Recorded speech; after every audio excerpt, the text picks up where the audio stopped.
దేశాలైన Indonesia, Sri Lanka, థాయిలాండ్లను గత వారం సంభవించిన భారీ వర్షాలు, ఆకస్మిక వరదలు, కొండ చర్యలు విరిగిపడటం వంటి ప్రకృతి వైపరీత్యాలు అతలాకుతలం చేశాయి. ఈ మూడు దేశాలలోనూ పరిస్థితి చాలా దారుణంగా ఉంది. ఈ విపత్తులలో మరణించిన వారి సంఖ్య 1300 దాటింది.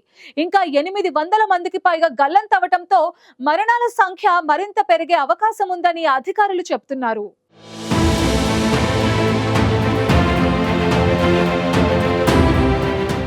ఆసియా దేశాలను ప్రకృతి వైపరీత్యాలు వణికిస్తున్నాయి. ఒక వారం వ్యవధిలోనే 3 దేశాలను భారీ వరదలు అతలాకుతలం చేశాయి.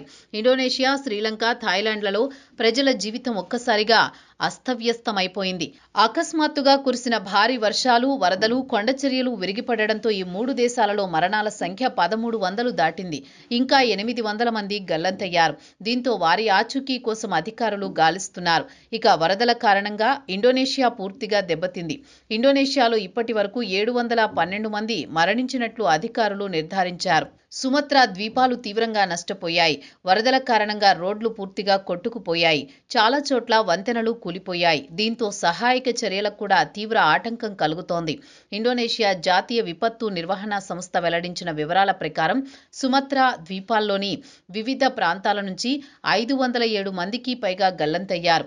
వారి కోసం గాలింపు చర్యలు కొనసాగుతున్నాయి. అయితే ఈ విపత్తు కేవలం ప్రకృతి వైపరీత్యం మాత్రమేనా అనే ప్రశ్నలు ఇండోనేషియాలో బలంగా వినిపిస్తున్నాయి.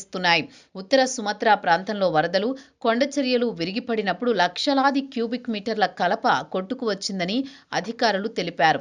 చెట్లను అక్రమంగా నరికివేయడమే అయి ఉంటుందని ఆందోళన వ్యక్తం చేస్తున్నారు.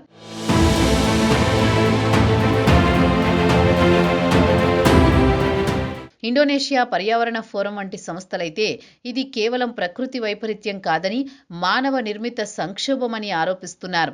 తక్షణమే అటవీ ప్రాంతాలను పునరుద్ధరించకపోతే, కట్టుదిట్టమైన రక్షణ చర్యలు తీసుకోకపోతే ఇలాంటి వరదలు రాబోయే రోజుల్లో సాధారణమైపోతాయని ఈ ఫోరం హెచ్చరించింది. ఈ ఘటనకు మానవ తప్పిదమే కారణమా అనే కోణంలో దర్యాప్తు జరగాల్సిన అవసరం ఉందని వాదిస్తోంది. ఇక శ్రీలంక కూడా వరదల కారణంగా పెను విషాదంలో చిక్కుకుంది. ఇక్కడ మృతుల సంఖ్య మంగళవారం నాటికి 410కి చేరింది. శ్రీలంక అధ్యక్షుడు అనుర కుమార దిస్సానాయకే ఈ పరిస్థితిపై తీవ్ర ఆవేదన వ్యక్తం చేశారు. ఇది దేశాన్ని ముంచెత్తిన అత్యంత దారుణమైన విపత్తు అని ఆయన పేర్కొన్నారు. కొండచర్యలు విరిగిపడడం, వరదల్లో చిక్కుకుపోయిన వారిని చేరుకోవడానికి ప్రభుత్వ సంస్థలు నిరంతరం కృషి చేస్తున్నాయని ఆయన తెలిపారు. ఈ విపత్తులో ప్రాణనష్టం ఎంత జరిగిందనేది ఇప్పుడే ఖచ్చితంగా చెప్పలేమని, మరణాల సంఖ్య చాలా ఎక్కువగా ఉండే అవకాశం ఉందని అధ్యక్షుడు హెచ్చరించారు. అనేక మంది ప్రజలు తమ మొత్తం కుటుంబాన్నే కోల్పోయారని ఆయన ఆవేదన వ్యక్తం చేశారు. సహాయక చర్యల్లో భాగంగా సైన్యం, పోలీసులు పాల్గొంటున్నారు. ఆహారం, తాగునీరు, తాత్కాలిక ఆశ్రయం అవసరమైన ప్రాంతాలకు అందించడానికి ప్రభుత్వం అత్యవసరంగా చర్యలు చేపట్టింది. కొండచర్యలు విరిగిపడే ప్రమాదమున్న ప్రాంతాల ప్రజలను సురక్షిత ప్రాంతాలకు తరలించే ప్రక్రియ కూడా వేగవంతంగా జరుగుతోంది. గల్లంతైన వారి కోసం గాలింపు చర్యలను మరింత విస్తృతం చేశారు.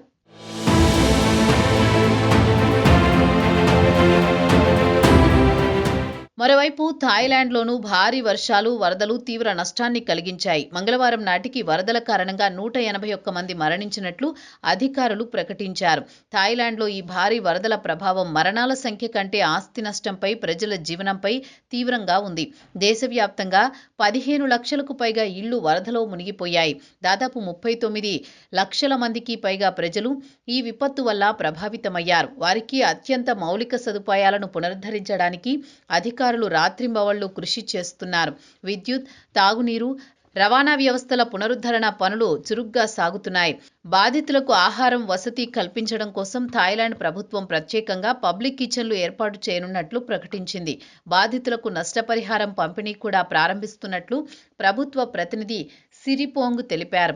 మొదటి దశలో 26,000 మందికి దాదాపు 74 లక్షల నష్టపరిహారాన్ని పంపిణీ చేయనున్నట్లు ఆయన వెల్లడించారు. ప్రభుత్వం ప్రజలను ఆదుకోవడానికి అత్యవసర నిధులను విడుదల చేసింది.